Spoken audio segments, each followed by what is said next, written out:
ఇవాళ పొద్దున్న నుండి మరి వెలుగుమట్ల ప్రజల కోసం మనందరం కూడా వీరువారు అని లేదు, అందరం కూడా కలిసి పొద్దున్న నుండి ధర్నా చేసుకుంటూ వచ్చినాం. రోడ్డు మీద కూర్చున్నాం, ఎండలో కూర్చున్నాం, పోలీసులతో యుద్ధం చేసినాం. అన్ని చేసిన తర్వాత కూడా ఎక్కడా కూడా ప్రభుత్వం నుంచి కొంచెం కూడా స్పందన లేకపోవడం బాధాకరం. లొల్లివేటకు తాళాలు గీలాలి. ఆగండి, ఒక్క నిమిషం ఆగండి, మాట్లాడికండి. ఎవరు ఎందుకంటున్నామంటే అసలు అక్కడ ధర్నా చేస్తుంటే ప్రతి ఒక్కరు, పత్రికా మిత్రుల దగ్గర నుంచి ప్రతి ఒక్కరు, అసలు ఖమ్మం చరిత్రలో ఇటువంటి ధర్నా జరగలేదు ఖమ్మం పట్టణంలో అని చెప్పడం నిజంగా కూడా వెలుగుమట్ల ఆడబిడ్డలకు, వెలుగుమట్ల బిడ్డలందరికీ కూడా ఈ యొక్క ధర్నా దాని యొక్క విజయ చైతన్యం అంతా కూడా అంకితం చేస్తున్నాను, తెలియజేస్తున్నా. ఎందుకంటే ఇవాళ మీ వెలుగుమట్ల కోసం చేసే పోరాటం రేపు తెలంగాణ వ్యాప్తంగా వెలుగుల్ని నింపుతుందని కూడా నేను మనస్ఫూర్తిగా భావిస్తా ఉన్నా. ఇవాళ ప్రతి చోట ఏదో ఒక రకంగా పేదవాళ్ళకి అన్యాయం జరుగుతుంది. అది హైదరాబాద్ లో హైడ్రా పేరుతో కావచ్చు, నాగర్ కర్నూల్లో ఒక చిన్న పాప చనిపోతే కనీసం మాట్లాడలేనటువంటి ప్రభుత్వం కావచ్చు, కొడంగల్లో గిరిజనుల మీద దాడి జరగడం కావచ్చు, ఇదే ఖమ్మంలో పోడు పట్టాల కోసం ఆడబిడ్డలు పోతే వారిని ఘోరాతి ఘోరంగా కొట్టడం కావచ్చు. 1, 2 అని కాదు, అది బడుగు బలహీన వర్గాల బిడ్డల మీద దారుణంగా గత 2.5 సంవత్సరాల నుంచి పాశవికంగా దాడి జరుగుతూ ఉన్నది. కానీ వాటన్నిటిని కూడా అందరూ పోవడం రావడం టూరిస్టులా చూడడం తప్పితే పరిష్కారం కోసం ఎవరు ప్రయత్నం చేయలేదు.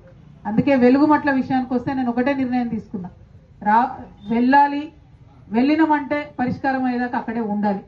అందుకోసమే ఇక్కడికి వచ్చినాం.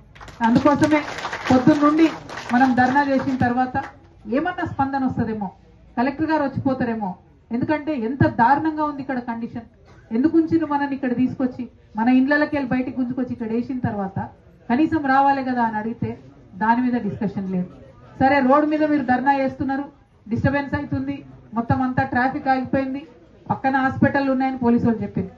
అందుకే ఏమన్నామంటే ఇదే అంబేద్కర్ భవనంలో కూర్చుంటాం. ఎక్కడైతే బాధితులను తీసుకొచ్చి ప్రభుత్వం పెట్టిందో ఇక్కడనే కూర్చుంటాం.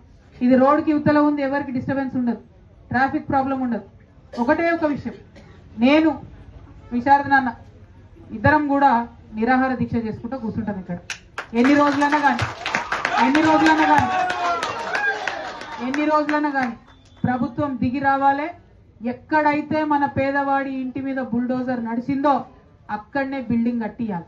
అదొకటే, వేరే ఏమీ లేదు, ఇంకొక ఆలోచన లేదు, ఇంకొక డిమాండ్ లేదు. దీనికోసమే ఇక్కడ ఇవాళ మనం పట్టుబట్టి కూర్చున్నాం. ఎందుకంటే పట్టుబట్టి పిడికిలు బిగించి ముందుకు నడవకపోతే సమస్యలు పరిష్కారం అయ్యే పరిస్థితి లేదు. ఇవాళ మా తమ్ముడు ప్రవీణ్ మాట్లాడకుండా చెప్పిండు, ఇవాళ పాలన ఎవరు నడుస్తుంది అంటే యనుమల గజనీ రెడ్డి గారి పాలన నడుస్తుంది.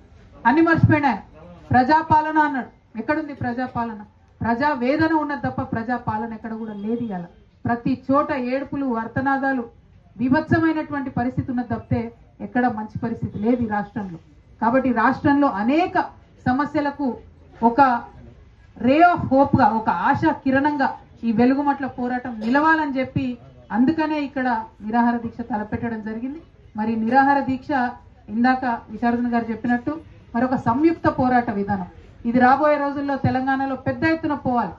ప్రజల కోసం పనిచేసి అందరం కూడా కలిసి పనిచేయాలి. ప్రజల హక్కులు కాలరాయబడుతున్నప్పుడు ఎవరికి వాళ్ళం విడిపోయి అందరం వదిలేసి గాలికి ప్రజల్ని చూస్తూ ఊరుకోవడం కరెక్ట్ కాదు. భేషజాలు పక్కకు పెట్టుకోవాలి, జెండాలు పక్కకు పెట్టుకోవాలి, ఎజెండాలు పక్కకు పెట్టుకోవాలి, అందరం కలిసి పనిచేయాలి. అట్లా కలిసి పనిచేసే క్రమంలోనే ఇవాళ జాగృతి కావచ్చు, ధర్మ సమాజ్ పార్టీ కావచ్చు, ఎస్సీ ఎస్టీ బీసీ జేఏసీ కావచ్చు, అందరం కలిపి ఇవాళ ఈ ఉద్యమం చేస్తా ఉన్నాం. మరి కలిసి కట్టుగా అందరం పిడికిలెత్తి పనిచేసినప్పుడు ఖచ్చితంగా మంచి ఫలితం వస్తుందని నేను బలంగా నమ్ముతా ఉన్నా. మరి 5 వేళ్లు విడిగా ఉన్నప్పుడు శక్తి ఉండదు, అన్ని వేళ్లు బిగుసుకుంటే పిడికిలు అవుతుంది. ఇవాళ ఇంతమంది ఇక్కడ సంయుక్త పోరాటాలకు కలిసి వచ్చినాం. రేపటి నాడు కూడా ఇక్కడనే నిరాహార దీక్ష కూర్చుంటాం. కాబట్టి అన్ని పార్టీల వాళ్ళని పిలుస్తాం, ప్రగతిశీలంగా ఆలోచించి అన్ని పార్టీల వాళ్ళని పిలుస్తాం. వాళ్ళు వచ్చి ఇక్కడికి మనకు మద్దతుగా నిలబడాలి, వాళ్ళు వచ్చి ప్రభుత్వం మీద ఒత్తిడి తీసుకురావాలి, నిర్ణయం తీసుకోవాలి. ఇవాళ ఇక్కడ ఖమ్మం నుండి మంత్రి గారు వెళ్ళి ముఖ్యమంత్రి గారిని కలిసిండ్రు. మనం ధర్నా చేస్తున్నాం, ఆ ధాటికి భయపడి పోయి ముఖ్యమంత్రి గారిని కలిసి ఏం డిమాండ్ చేశారు మంత్రి గారు? వేరే దగ్గర డబుల్ బెడ్రూమ్లు ఇస్తామంటే దానికి ముఖ్యమంత్రి గారు పర్మిషన్ ఇచ్చినట్టుగా ఇలా వార్తలలో చూసినా నేను. మన ధర్నా అయిపోయిన తర్వాత మనం అడిగేది ఏంది? వేరే ఎక్కడనో డబుల్ బెడ్రూమ్లు ఇచ్చుడు కాదు. ఎందుకు అది అంటున్నాం అంటే రఘునాథపాలెంలో డబుల్ బెడ్రూమ్లు ఇస్తామంటాం. అది ఆల్రెడీ రోడ్లో పోతుంది ఆ డబుల్ బెడ్రూమ్ బిల్డింగ్. అది తెలుసు మంత్రులకు, అయినా కూడా మళ్ళీ ఒకసారి మోసం చేస్తున్నారు. కాబట్టే బాగా ఆలోచన చేసినాం. ఆడ పొద్దంతా లొల్లి పెట్టినా ఫలితం లేదు. ఏదైతే మనం అడుగుతున్నామో అది ఇవ్వకుండా మిమ్మల్ని అక్కడికి వెళ్ళి ఖాళీ చేపించి డబుల్ బెడ్రూమ్ ఇండ్లు బయట ఇచ్చి ఆ 30 ఎకరాల భూమిని కొట్టేసేటటువంటి కుట్ర ఇలా కాంగ్రెస్ పార్టీ చేస్తుందని అర్థమైంది. కాబట్టే ఆ భూమి మనది మనం కాపాడుకోవాలి. ఎందుకంటే అది ఎవడబ్బా సొత్తు కాదు, ఎవరో పెద్దవాళ్ళు దానం చేసిపోయినారు, పేదల కోసం దానం చేసిపోయారు. కాబట్టి అది పేదలకే చెందాలనేటటువంటి ఒక సదుద్దేశంతోనే ఈ పోరాటం మొదలు పెట్టడం జరిగింది. మరి పొద్దున మనం అనుకున్నాం గట్టిగా ఉండాలి, బలంగా ఉండాలి, ఐక్యంగా ఉండాలి, కొట్లాడాలి, ఊటిగిట్లు వచ్చి అట్లా పోడు కాదని.